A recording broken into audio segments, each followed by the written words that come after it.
Hi YouTube and welcome to Outsiders. And in today's programme I'm going to be discussing a new topic area which is a general response to any very good questions that I'm asked. So I'm not quite sure what I'll call it, however I think it'll be basically an RPG discussion really.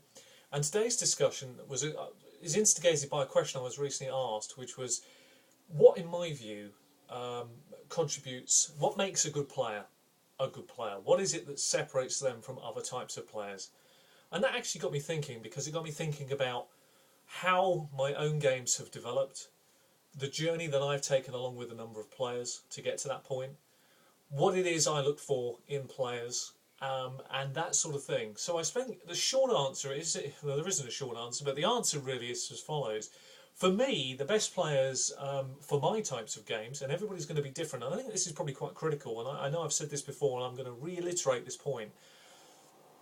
You strive, hopefully, as a DM, to be the best DM that you can be, to give players that mental challenge. Now, I've heard it said on a few occasions that you hear things from players, particularly, who say, "Oh, we had a really bad referee, but the game was excellent because as players we dragged it along," or things like that. But there's one thing that none of them have ever thought about, and you can't think of it unless you've got a good DM. The DM sets those standards. We've spoke about it before. Sets his standards, and you know what? You actually do encourage better play by having strict, quite tough principles, and I found it really does work. Sure, you're not always going to be liked. That's part of your job. You're not always going to make all the players happy all of the time. Don't really care, to be honest. The thing is, I know that in the longer run, when people look back on the games, they're going to remember the games for what they are. They're going to remember those games as something that will live long in their memory. That's a success as a DM.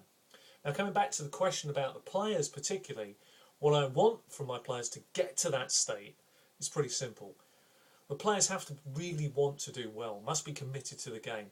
I actively, personally encourage power gaming and min-maxing. Now, unless you're familiar with these rules, I love it that players want to read about the rules, actually. I love that. I love the fact that a good player is actually a professional golfer, which sounds like an odd terminology, doesn't it? But when you think about it, a good golfer, no matter what he does, he makes a mistake, he will declare it, even though it may not be obvious to you or I. That's what you want from quality players. People who will say, yeah, I made a mistake with that, this is the reasons why, Sean. I'm all for that. And they know when to say things. They don't interrupt the flow of the game. They don't do it there and then, they do it after the event. They never do anything to hinder you as a DM, and those are great skills. And why I say power gaming is because, you see, a power gamer will create the best character that he can create using the rules he has. It's not him trying to be godlike, there's no such thing. He knows that if you've got a good DM in front of you, the game is going to challenge you all the way irrespective. Often the excuse other players will use is, and they will want you as a DM to dumb the game down for them, is pretty simply this. And this is quite controversial really, but it is a definite way to play. And remember, each style has its own merits. I'm not saying mine is the best. By God, it probably isn't for a lot of players. And you know what? That's great. Play the game you want to. But what I will definitely produce from my games, without a doubt, and because of the way that they play the game, will help me. I create some bloody amazing players. And power gaming style of players will put together brilliant characters. And often you'll hear other types of players say, but I'm not interested in my character isn't the best it can be. I'm not interested if it's got this and it doesn't have that. Well, that's actually not what power gaming's about. Power gaming, you just try to do the best you can with what you've got. It's not actually about cheating or anything along those lines. It's just about getting the best you can out of the character. So you want a fighter who's got the best strength he can have. Well, hold on, duh. That's not unrealistic to ask that. That's not actually really power gaming. That's what you would expect, isn't it? I mean, if you think about the game as a whole, it's a mathematical game, really. There are dice rolls, but it's mathematics in a way. You play the odds. It's a bit like a roulette table. Sometimes you can back yourself against ridiculous odds, but that won't happen very often. The reality is a good character will help enable long-term play.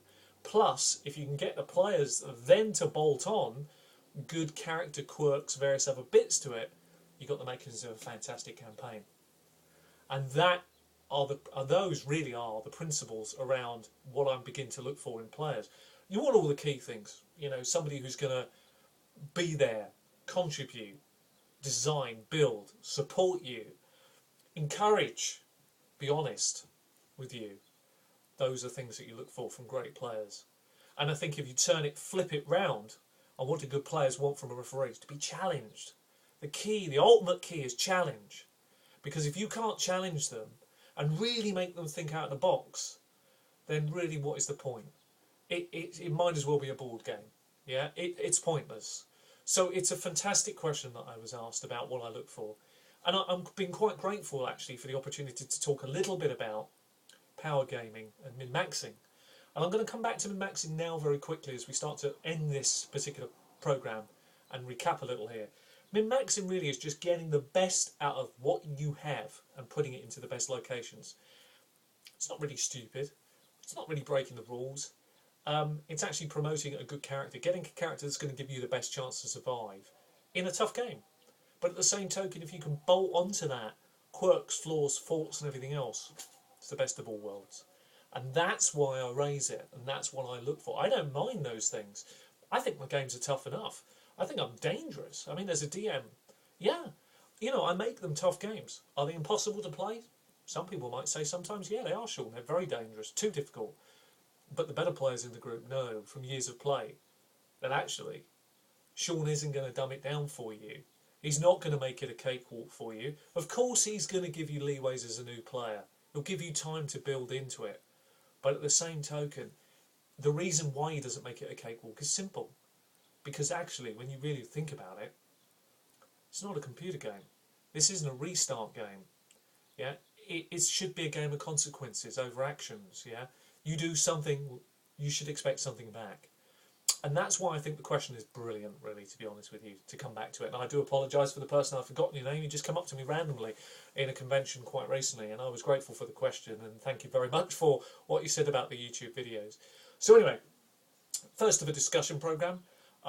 Would love to know your thoughts. I would not be at all surprised a lot of people don't agree. That's fine. Remember, I've said this a few times before. We are, at the end of the day, DMs. And the way I look at things is pretty simple. Effectively, imagine a huge diamond, if you want, a huge gemstone with loads of facets built onto the gemstone. I'm only on one of those facets. You will be on one of the others. We might even be diametrically opposed to one another, but the reality is we're still all DMs.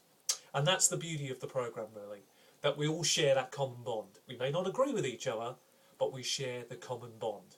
So I say, thank you for watching. Good luck to each other, and keep supporting the Outsiders. Until the next time, take care.